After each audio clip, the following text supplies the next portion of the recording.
Welcome to the Kimberly Cloud Show. I'm your host, Kimberly Cloud. I have a very special guest here for the show today. Can you go ahead and announce to the world who you are and where you're calling from? Sure. My name is Don Galade. I'm from Northeast Pennsylvania. Oh, you're from the Napa area. Yeah.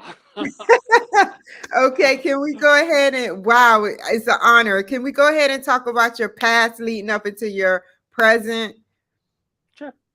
Um, I've pretty much my whole life I've had two jobs. One was I'm a financial advisor. The other was I was a professional musician, actually third generation musician. And the streams crossed, so to speak, to quote Ghostbusters, and I started to have work in both fields at the exact same time. Along the way, a friend of mine got me and my oldest son involved in film production, and we created a pro-life film.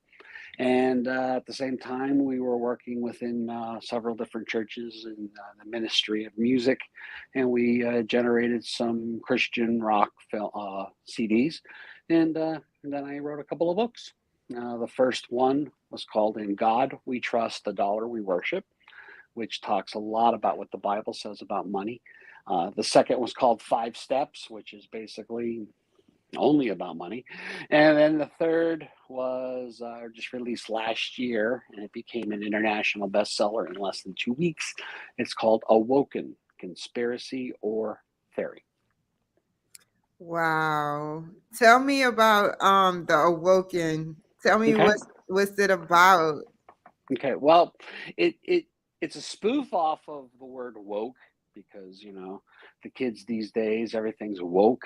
And initially it was going to be called Who Woke the Church, because it was going to be about, sadly, a lot of churches watering down the gospel from the pulpit and not sharing a lukewarm gospel is what a lot of churches are sharing, and that's something Jesus isn't too excited about. So I noticed as I was doing research for the book, and I was spending some time in the book of Revelation, which is my favorite book. But I noticed that the one world government, the one world order, the new world order, the Antichrist that rises up to control the world and has a one world currency, which a lot of people consider conspiracy theories. Well, ironically, that's what we see going on in the world today. So the conspiracies have actually become theories, and that's the byline for the book Awoken, Conspiracy or Theory. Wow. It's pretty neat. We basically start off with a history lesson about America, and I don't mean the British coming over. I mean I'm talking about where how we became this so-called superpower, and what some of the people that have shaped it. Especially in the last 100 years, a lot of the politicians that were involved are actually, each one had a part to play in the saga that we witness right now. When we look at on a global scale with BRICS and FedNow and CDBC and the World Health Organization, the smart cities, the so-called reset, all of these terms that people may have heard and maybe not sure what they are. Well, we analyze all of them, we break them down, and we start to show people that it's all basically coming to fruition, what the book of Revelation states would happen. And I think we're going to see it in our lifetime. How did you research this particular book? How long did it take you? Because this is a lot of research. Oh, it's huge. I was working on it for about 3 years. The original manuscript was like 580 pages. My wife's like, nobody's gonna read that. I'm like, okay, and she's right. But okay, I'll send it the original one then. Good. Because it was because I kind of got like nerdy and just like really explained everything. And what now in the finished product might be 6-7 pages was a whole chapter initially, so I had to cut it down. Understood. And sadly, I think it lost a lot of oomph because I I probably wrote 100 pages just on Rockefeller and his influence on where we are and how we got here. But anyway, the research, and you're going to laugh when I tell you this, but the infamous world of TikTok, Oh, I that can't wait to hear this. everybody has been told that TikTok is the devil. Well, there's garbage on everything. I mean, there's garbage on every single platform. I don't care what it is. Yeah. Just turn on cable TV or satellite or anything, there's garbage. But the interesting thing about TikTok is because it's not controlled by the United States, things aren't taken down. So if somebody is on TikTok and they are preaching something, explaining something that is indeed truth, I mean, you still have to differentiate and discern what is truth, but they're not taking it down. So you can find real data on topics that, I mean, I used to, like I said, used to do your homework and back tested, so to speak. But a lot of the data for this book came from TikTok. Now, that may turn some people off because they bought into the conspiracy that TikTok is from the devil. But quite frankly, it's all because it's the only media left that's not controlled 100% by the powers that be, regardless of what country they be in. So it's pretty interesting. Don't China own TikTok though? You know, it's funny. That's what they say. But What's the your research show? well, about seven. I don't know if it was 70% or 700 employees of TikTok are in Texas. The people who created the code are Chinese, and they only own 20%. But the rest of it is American businessmen. They're you know, it's really a farce. This law they're trying to pass through, and it's funny because this isn't in the book, but ironically, it's the exact topic of what is in the book. They're trying to have a Trojan horse so that they can squash all media that offends people. In fact, I just got on Facebook to do some ads for my book, and my account was flagged because of I posted things that are, you know, I'm off Zuckerberg's Christmas card list, so. So I'll pray for him, and I'll tell him I'm not going to tell him I'm sorry. That's for sure. But you know, when you post things that are pro-life and pro-Jesus and pro-American flag, sadly, you're an offense to some. And I'm not about trying to offend people. It kind of just happens naturally. But anyway, it's mainly, you know, like I'm going to scream from the rooftops stuff Jesus said, and if that offends you, well. Hopefully, I'll see you on the other side. Understood. Oh my God. So, I mean, like, do China, I have to know because you've done a lot of research. Do, even though 70% is the American population from Texas and 20% that made the code is Chinese, tell me about this, the Trojan horse. A Trojan horse is like a blocker that filters things that shouldn't, that they feel should not be on there, sort of like what Facebook does, right? Right. See, Facebook and Meta and you know by association, all of the other platforms, the government is in control. So you know, if you want to talk about Donald Trump, they can squish that. Well, they don't have that control over TikTok, and that's the bottom line. They want to rid us of having a medium to discuss things, right, wrong, or indifferent. I mean, you and I could be talking about any topic right now on anything we chose, and if it's on TikTok, they'll leave it be as long as it's not, you know, really offensive and nudity and things like that. But for the most part, you know, there's no fact checkers, which is, you know, some dude eating donuts who got offended because he's still fighting the election results of the year 2000. So he pushes a button and you're squished, you know. So ultimately, they can't control this media So they want to get rid of it. Now, when I say Trojan horse, I don't mean Trojan horse in the electronic sense. I mean Trojan horse like the actual meaning.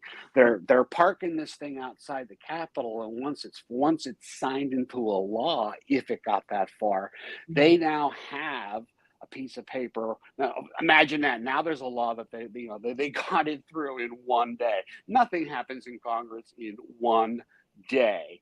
Okay, so they're not worried about our food or water or the economy or any of the issues that would affect us physically, but they're concerned about TikTok.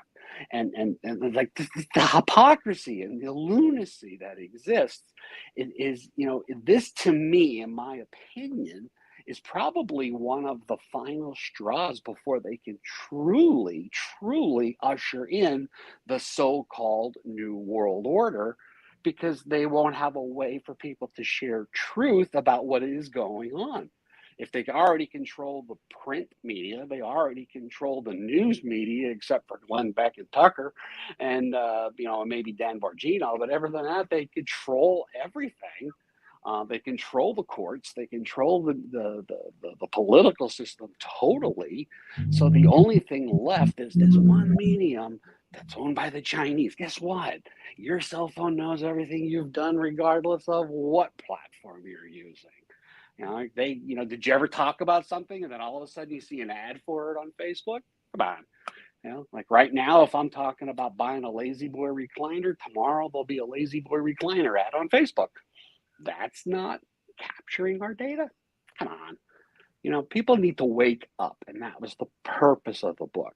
It's not just wake up biblically. It's not just wake up, emotionally and financially. It's wake up mentally. Our country was founded by people that have beliefs in God and their inalienable rights of life, liberty, and the pursuit of happiness. That's all people really want.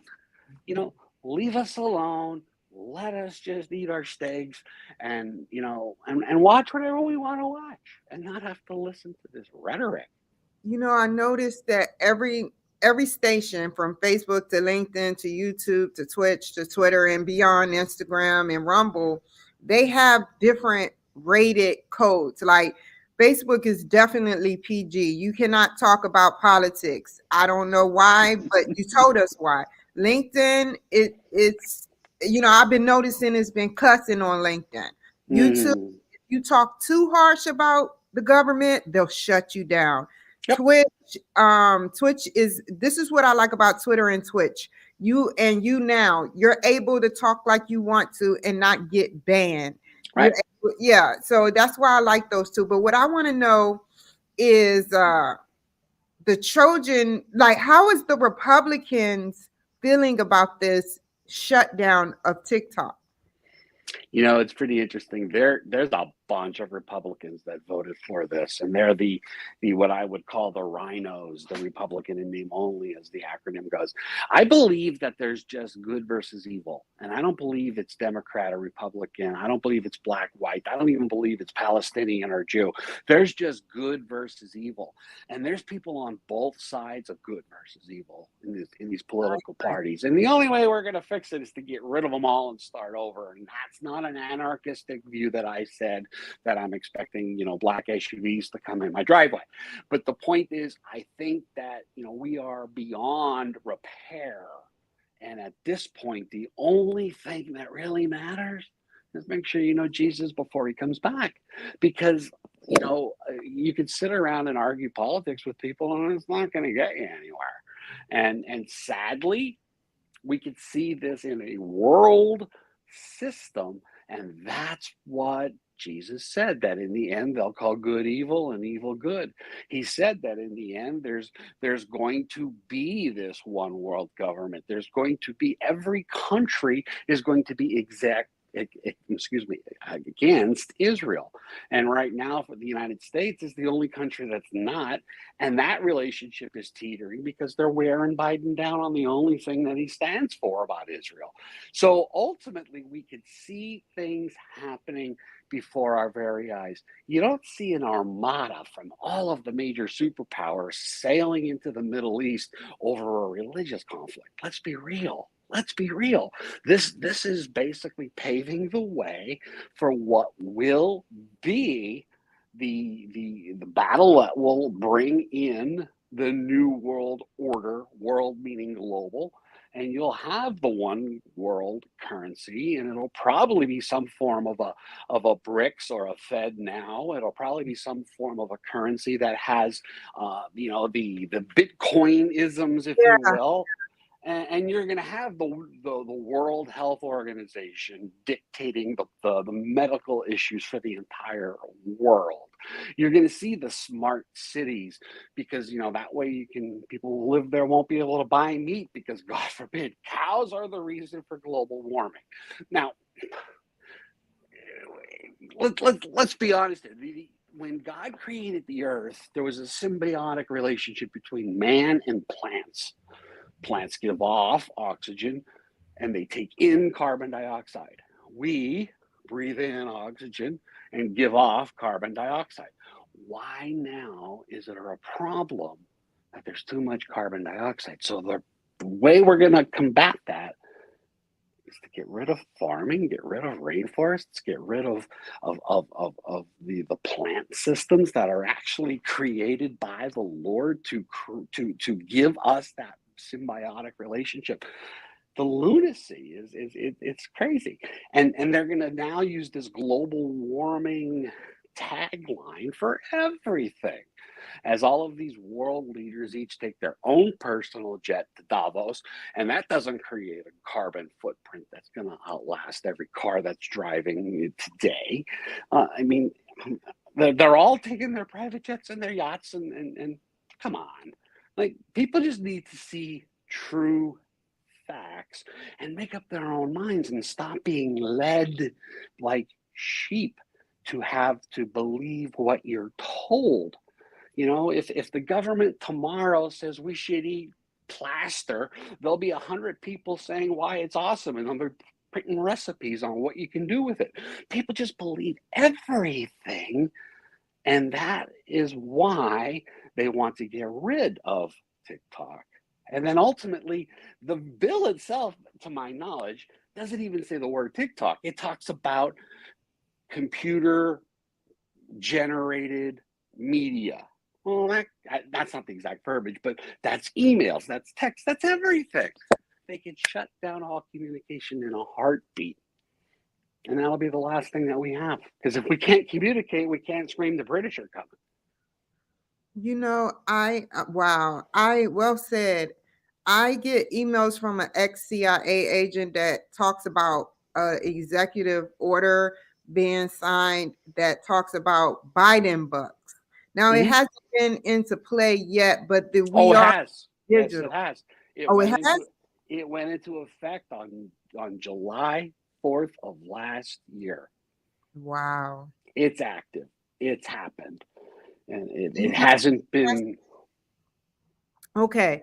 Global warming. My point, I'm not savvy like you, where you know the knowledge and the terms behind it. But when I look at global warming, I look at global warming as the earth got a fever. Now we have trucks and cars that we can't help but drive, and it takes our fumes and it kind of changes our attitudes. And I think that's why we have road rage within cities because of all the fumes and toxins. But just imagine, you with a fever, do something about it. We can do something about it. And it is just a puzzle question. What do we do? What do we do? Earth is our home, and we should be taking more care of it. And I agree with that, but it's the lies. Okay, Al Gore said that the ice caps were going to melt, and he said that in the 80s. They're still there. I visited Plymouth Rock. Okay. Oh, wow. Right. There's a boulder that is the same size as it was when the Pilgrims landed, and it's in the water. It's the exact same size. Okay. If you look at the Statue of Liberty and you look at where the water was around the Statue of Liberty the day they put it there and where the water is now, it's within in immeasurable amount. So if you just look at real data, the oceans are not rising, and we're not seeing all of this stuff that they've talked about. Okay, do we need to take better care of the earth? Absolutely. I mean, look at the 70s when we had the smog. Well, the catalytic converter created, a cleaner car, and the cars today are cleaner in this country but yet in the Middle East and in the Far East and in Europe, they're still creating all of the pollution. The electric vehicle is not the answer.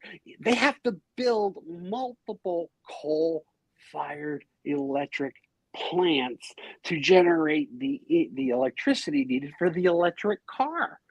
Okay, the windmills, when they fall apart, they bury them in the ground because there's no way to get rid of them. The windmill needs, I forget, it was like 80 or 90 gallons of oil every so often just so it can run. So, if your electric car dies, the truck that's coming to fix it is gas powered. So you can't just say it's a fossil fuel issue, because even the fossil fuel industry was an oxymoron created by the oil barons of the early 1900s, because they wanted us to believe there would be this shortage of oil, and that's what created all of this anxiety. But guess what? They can find oil at depths where dinosaurs never could have been. So fossil fuel is an oxymoron in of itself. And what happened was Rockefeller created the oil industry, and the byproduct from the oil industry is what created the pharmaceuticals. And pharmaceuticals were basically, Rockefeller said, you know what? I want to make money off these drugs, so we should just tell all these colleges. So we're going to go to all of the Ivy League schools, and we're going to give them billions of dollars so they change the way they teach doctors, that it's no longer about the food pyramid. It's no longer diet and exercise. It's no longer about the way science had fixed medical issues for generations prior. It's all about the pharmaceuticals. Well, people started coming down with cancer from the pharmaceuticals. So we created the American Cancer Society. People started having issues where, doctors didn't want to teach or didn't want to learn these methods. All of a sudden, the American Medical Association was created. And if you didn't learn from American Medical Association, you didn't become a doctor. The way they taught was it's all about the pharmaceuticals. So more people die from misdiagnosis of pharmaceuticals than from anything else. But yet the pharmaceutical industry is second in power only to the oil industry. And the lobbyists that you see and the groups that are controlling Congress with their huge donations, when Pfizer is bringing you Fox News, there's a sponsor of the news. Do you think Fox News is really going to tell you the truth about what's going on when Pfizer's the one paying the bill? Come on, And then you have these organizations like BlackRock that really much own everything. BlackRock owns the parent company that owns Fox News. Also owns the parent company that owned the Dominion voting machines. So when Dominion was sued by Fox, BlackRock was suing BlackRock so they can get rid of Tucker Carlson. I remember I heard about Tucker Carlson getting fired, so now I know the story. I didn't research why. It was just going to be some BS story about why he got fired, so I didn't research it. But you obviously researched it. I love Tucker Carlson because he tells the truth. He had Marjorie Taylor Greene. He had the guy that they tried to say did something wrong. I forgot his name, but he's a radio personnel. Oh yeah, what's his name? He was one of Glenn Beck's reporters who got he was arrested for reporting what he saw on January 6th. I remember. Yeah. So you're gonna, because it doesn't fit the narrative. And if it doesn't fit the narrative, and I mean, I actually, when I created this pro-life film that we made, 14 years ago, we tried to start a nonprofit organization that was going to create this film, and we came under fire around that time under the when Obama wasn't letting people create 501(c)s because they wanted to do faith-based initiatives. I was Tell actually me what's on. a 501c, a business? That is the designation that allows you to be a tax exempt, like a church or an organization that can take donations and the people can write off the donations and you don't have to pay taxes on it. So if you're a charity, you're a 501c. It's an IRS designation. And Obama was thwarting those efforts. My congressman at the time, the guy by the name of Lou Barletta, who was the first person to talk about immigration 15 years ago, he actually got us the designation to have the 501c nonprofit entity. We actually were on an Alex Jones episode talking about it. So it's the little tiny things seem trivial till you realize they all kind of tie together. All of this stuff. One more thing. Tell me about your Tomb pro-life documentary, because we got to move it in under 5 minutes if we can. Okay. We'll talk about your future. The pro-life documentary is called The Voice of John, and you can watch it on Amazon. You can also download it, watch it for free on thevoiceofjohn.org. And the story was, my wife and I, early on in when she was pregnant with our first child, became pro-life because obviously we were young kids. We were clueless about what abortion was at the time, and we started going to this organization called Pennsylvanians for Human Life. We started running buses to Washington for the March for Life every year. And about 25 years into this, because my friend, who was also in the film industry, he said, we should make a documentary about the march. Cool. Well, we overlooked something. There's this woman who was our friend and who was the reason why we became pro-life. When she was a very young nurse in West Virginia, in the early 70s, she stumbled across a baby that was a botched abortion. The baby was alive. Oh It shouldn't have been alive. Yes, and she cuddled it for 7 minutes, right? Yes. Oh my God. Right. And she was Catholic. She said, I'll baptize you and I will name you John, and I will tell the world your story. Well, Marianne's one of my best friends. So we created this film, The Voice of John. Dr. Alveda King is in it. Huckabee is in it. Perry Stone, Father Frank Pavone. All these people that are way above my pay grade as far as, what I'm about, started finding us to be in the film. It was crazy. And we were in like 9 states on a shoestring budget, and God just provided unbelievably to create this film. And it was supposed to be womb to tomb. So, but at the time, a DVD only held 80 minutes, so we had to cut a lot off of that too. The crazy part is I was told about, I think it was like last month, Marianne actually was told by somebody that the first 5 minutes of the film, which is just this little video kind of thing, montage that simulates what Marianne went through in the 70s, we were told that was shown to the joint house of the Senate and the Congress and the House, and they saw the first 5 minutes of the film. So every single Congress person supposedly saw the first 5 minutes of this film. Did it change any hearts? I don't know. We won't know until we're standing there with Jesus someday whether or not it did. But, ultimately, in this film, we show once again the truth that there was a woman who ran an abortion clinic, and she told everybody how it's only about the money, how it's about selling the body parts. It has nothing to do with anything other than money. There was a woman who, she actually was supposed to be aborted and she survived, and she's as old as me, and she's a beautiful woman who has testified in front of Congress several times. There was a woman who was raped at a party and she had the child, and we had her and her story and her child on the film, and all of the stories that people talk about on its woman's choice. Well, the choice should be made before you have the sex. I'm sorry, but the net is, it doesn't have to end up in a dead baby. And that's the goal of the abortion industry. It's financial. And there's more people in the world that want to adopt than there are abortions. My best friend adopted children from Russia because it was easier than trying to find a baby to adopt in America.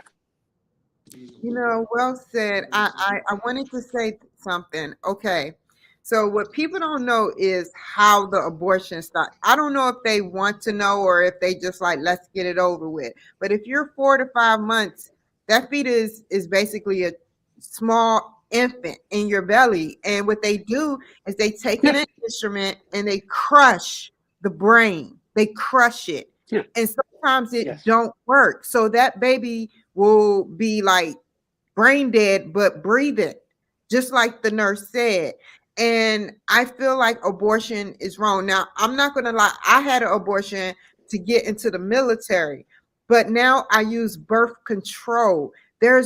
We have enough birth control. There was a lady on CNN that actually they railroad her because she wasn't making no sense. She said she loved to she documented having an abortion, and she said she would do it again and that she has lots of sex with random guys, and if it happened again she would do it the same way again.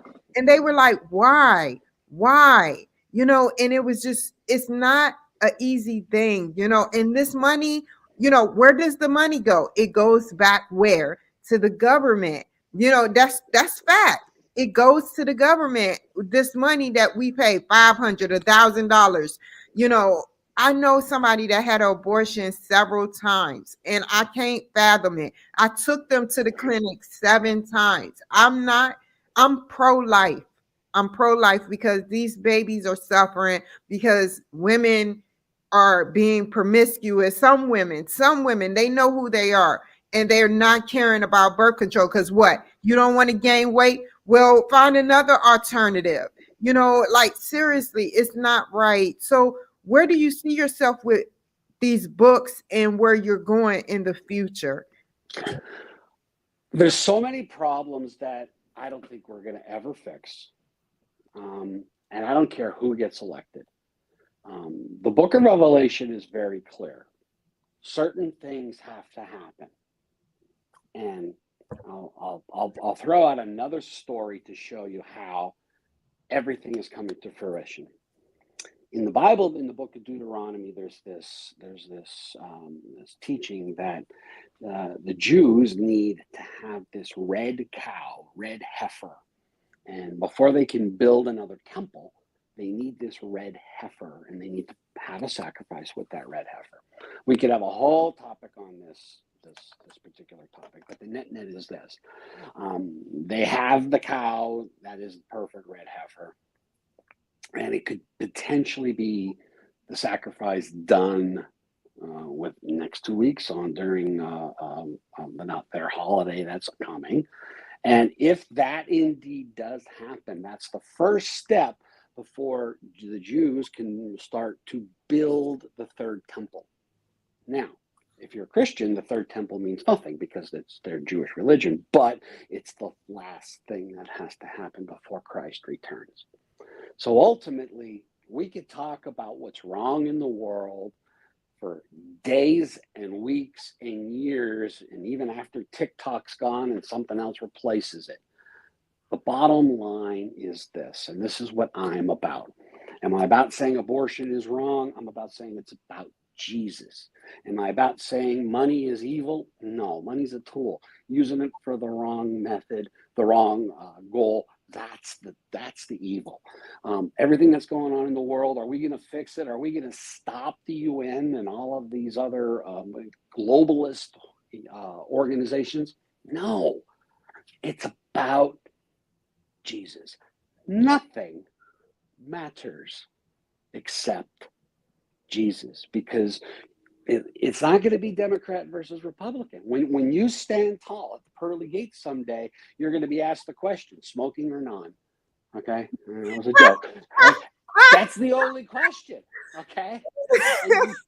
And you got to make that reservation before you take your last breath. So it's all about Jesus. So if you don't know him, check it out. It's worth checking him out because guess what? If I'm wrong, I'm just some goofball from Pennsylvania that just, has nothing better to do than do a lot of research.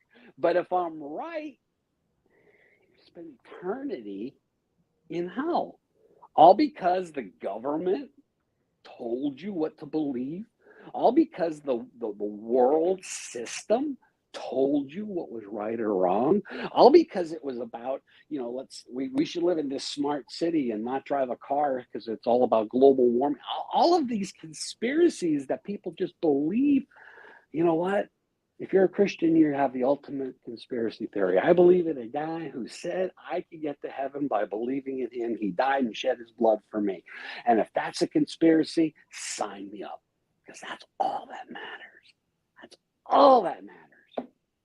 One last thing, because this is an interesting topic. So I always used to say, when you go up to heaven, is it true, because you read the Bible more than me, that God will rewind the tape on everything you do? So the people out there that are, against what you have to say, they rewind the tape on, different things. And they say, well, you did this at this exact time. What made you do it? Right. Is it true? Yes, there's two judgments. If you're a believer, the judgment you have is to get rewarded for your crowns. You're going to get a crown for things that you've done. Now, our works don't get us to heaven. Believing in Jesus gets us to heaven. But if we've given a cup of cold water to somebody, that's the works that will give us a crown. Okay, so that, people say, well, I'm a good person. Well, good people go to hell. Okay, so yeah, thank you. All right, so when you believe in Jesus, that all right, now that's you're in the door. Okay, now whether you're a janitor on the first floor or whether you're up there in the penthouse, and I'm kidding, that's not a thing, but where you are in heaven is based on your works. Now then there's something called the Great White Throne Judgment, and that, like when we were kids, you have that cartoon where St. Peter has the lever and he pulls the lever and so teasingly, I'm saying that. I'm not even trying to make light of it, but the Great White Throne Judgment is, what have you done with my son? I told you about my son. What did you do? You haven't done anything with him. And that's where you'll hear the words, depart from me, for I never knew you, instead of, welcome, my good and faithful servant. So it doesn't have to mean you spend your whole life on your knees, walking around in church on your knees and going to church every single day. It's about a relationship. Religion has actually hurt people. All religion. Because Jesus didn't come to give us a religion. He came to give us a relationship. And when we have the relationship with him, you hear from him then. People say, I don't hear from God. Well, it's because you don't know him. When you know him, do you ever see that gut feeling? Well, that's where the Holy Spirit resides. That gut feeling is God talking to you. Your conscience is God talking to you. And sometimes we just refuse to listen. And he's a gentleman. He's not gonna force his views on us like the government will. Oops. But he's a gentleman. He's going to say, all right, I'm here if you change your mind. So change your mind, because it's really that simple. What do you have? And what cracks me up is they'll say, well, I'm offended. I'm an atheist. And well, if you're an atheist, you don't believe in anything. Why is this offending you? Really? It's like, just go over there and don't believe it and leave everybody else alone. But no, because there has to be an agenda. Because the enemy, Satan, day one in the Garden of Eden, there was good versus evil. And I walked in Israel 2 years ago on the piece of land where the Battle of Armageddon will take place. And I'm going to tell you, that is a life-changing moment. That right there, that piece of land is where Jesus will vanquish Satan, on that piece of land, forever done. And when you stand there and look at it, and it's just beautiful, lush, incredible farmland. And that's where there'll be blood, as the Bible says in Revelation, up to the horse's bridle. That's how bad the battle will be. And guess what? The battle's on horseback. What does that mean? It means there's no cars. There's no electricity. Probably. I'm not a prophet. But if their battle is on horseback, we can see a progression from where we are now. That the cars are bad, the vehicles are bad, gas engines are bad. So the end time battle is on horseback. Come on, time to wake up. Well said. Mr. Galade, how can the people reach you if they needed advice on gospel and everything? Well, I don't claim to know everything, but I know people who do. So if I don't have an answer to a question, I can help find it. My book can be found at www.a-woken, splitting the word awoken.com. And my everything else that I do can be found at dongalade.com. It's DONGALADE.com. A lot of people get my name wrong. They just add that, take out the A like the air freshener. So it's GALADE. And shoot me an email. All the books are available on Amazon. I keep the prices down real low because I don't care if I make any money off the books, to be honest with you. I want people to know about Jesus. That way I get a bigger crown when I get up there. Exactly. That's what you're feeling. Yes, yes. One last question. I got to ask this. I'm a little slow, so I did history. I remember Plymouth Rock, but where can the people find Plymouth Rock? That's in Rhode Island. Okay. And it's... I was naive when we went there. This is many, many, many years ago. I thought it was going to be this gigantic piece of rock. No, it's like the size of a kitchen table. I was like, what? So it was tiny. So, I mean, we were there on Thanksgiving Day, and there wasn't a restaurant to be open. There wasn't a restaurant anywhere open. I'm like, Thanksgiving started right here, and there's not even a restaurant open. Like, really? Seriously? Yeah. Thank you. Hold on the line. Thank you guys for watching. Y'all take care. Thank you, Mr. Galade, for being on my show. You were awesome. Thank you. God bless. Thank you for having me. God bless. Hold on. Thank you, y'all.